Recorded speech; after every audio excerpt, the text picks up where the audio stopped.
যার দিলে আছে আল্লাহর ভয়, আল্লাহ আল্লাহ সব সময়। যার দিলে আছে আল্লাহর ভয়, আল্লাহ আল্লাহ সব সময়।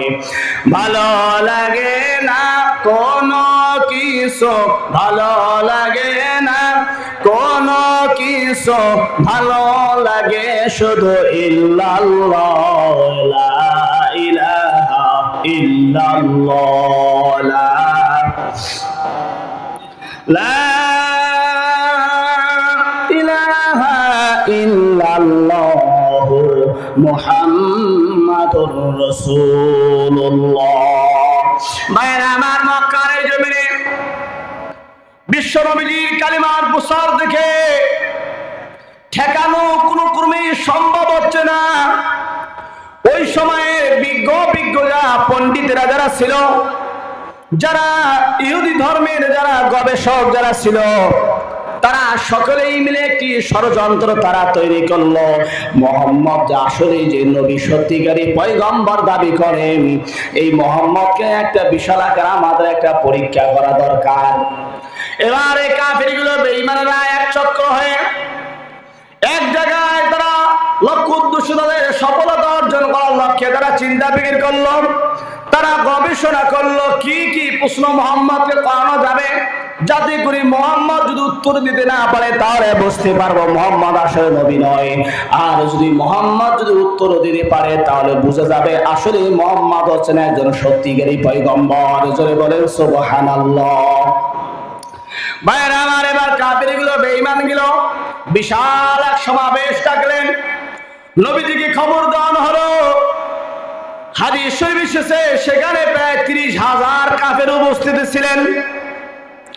নবীজিকে খবর দেওয়ানো হলো যে মুহাম্মদকে কিছু প্রশ্ন করানো হবে, এই প্রশ্নের জবাবগুলো যদি দিতে পারে তাহলে বোঝা যাবে মুহাম্মদ আসলে সত্যিকারী হলেন পয়গম্বর। নবীজির কাছে এই সমাবেশের ঘোষণা চলে গেল। এবার নবীকে ডাক দেওয়া হলো। নবীজি আমার সেই সমাবেশে যোগদান করলেন। জোরে বলেন সুবহানাল্লাহ। সেখানে প্রায় 30,000 কাফেররা একত্রিত হয়েছেন।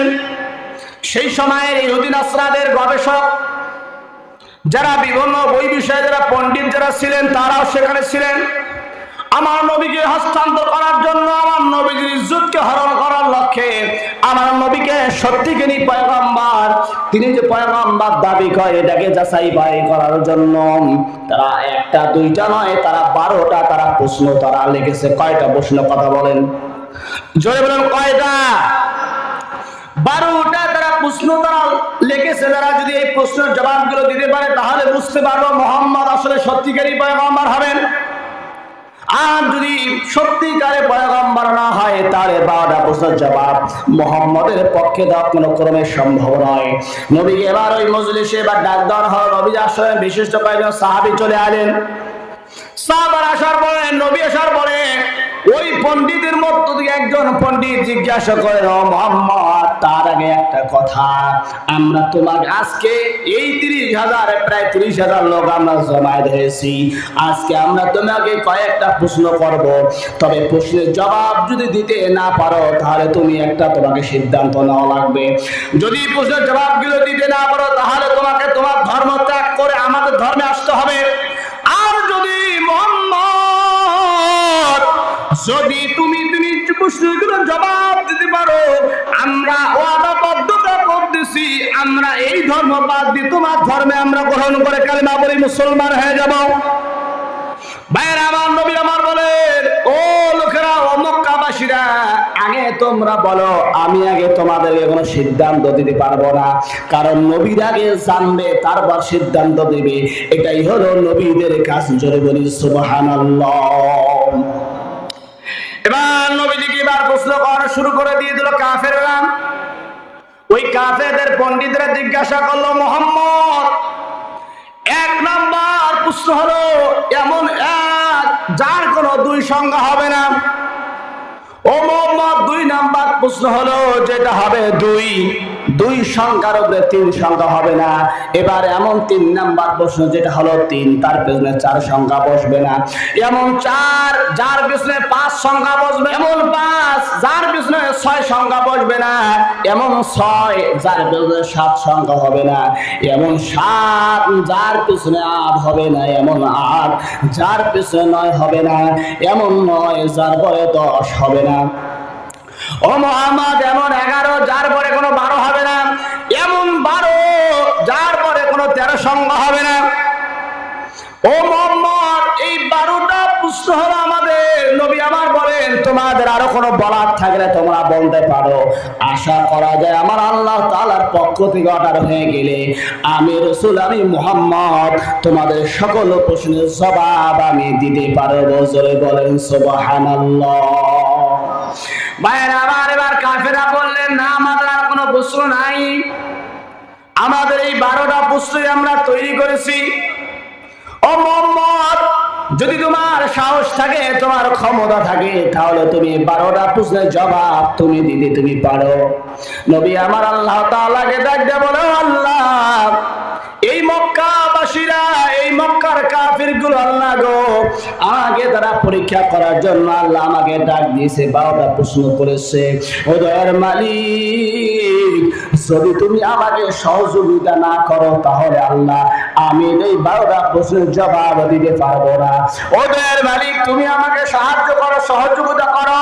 আল্লাহ তাআলা ডাক দেয়া বলো, ও জিবরাইল, আমার হাবিবের কানের মধ্যে যা বলো, 1 থেকে 12টা প্রশ্নের আওয়াজ, 12টা প্রশ্নের শ্রবণ, 12টা প্রশ্নের জবাবের কথা গেল আমার নবীকে শিখিয়ে দিয়ে দাও। আর আমার নবীজি আমার ওই বান্দাদের সামনে উচ্চ আওয়াজে 12টা প্রশ্নের জবাব দিতে পারে। জোরে বলেন সুবহানাল্লাহ।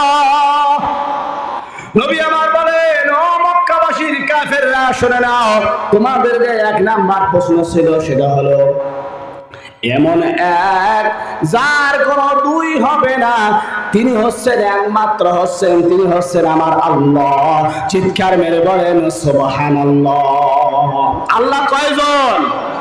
পৃথিবীর কোন বৈজ্ঞানিক, পৃথিবীর কোন গবেষক, পৃথিবীর কোন লোকেরা একত্রিত হয়ে তারা যদি বলে আল্লাহ 2 জন, এটা কেউ কি মানবে?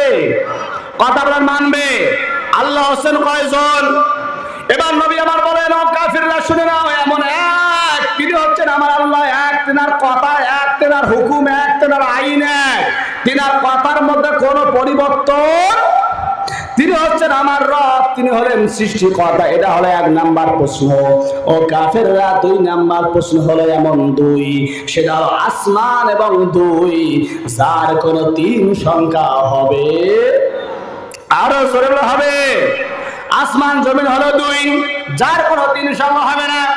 এমন 3 আরশ, কুরসি, লাওহে মাহফুজ, এটা হলো 3 শ্রবণ, 3 সংখ্যা, যার পিছনে কোনো 4 সংখ্যা কেউ বসাতে পারবে না। এমন 4 তাওরাত, জাবুর, ইনজিল, আল কোরআন, এটি হলো 4টি মহাগ্রন্থ, 4টি হলো বড় কিতাব। পৃথিবীর কোন গবেষকরা, পৃথিবীর কোন তথ্য প্রযুক্তিরা এই 4 কিতাবের বড় উপরে 5টা কিতাব বসাতে পারবে না। ও মক্কার কাফেররা, শুনে নাও, এটা হলো 4 নাম্বার তোমাদের কথা। 4 সংখ্যার পিছনে কোন গবেষক 5 নাম্বার কিতাব বসাতে পারবে না। এমন 5 আমার উম্মতের জন্য আমার আল্লাহ রাব্বুল আলামিন 24 ঘন্টার মধ্যে 5 ওয়াক্ত নামাজ ফরজ করে দিয়েছে। পৃথিবীর কোন ইসলামিক কোন গবেষক কি বলতে পারে?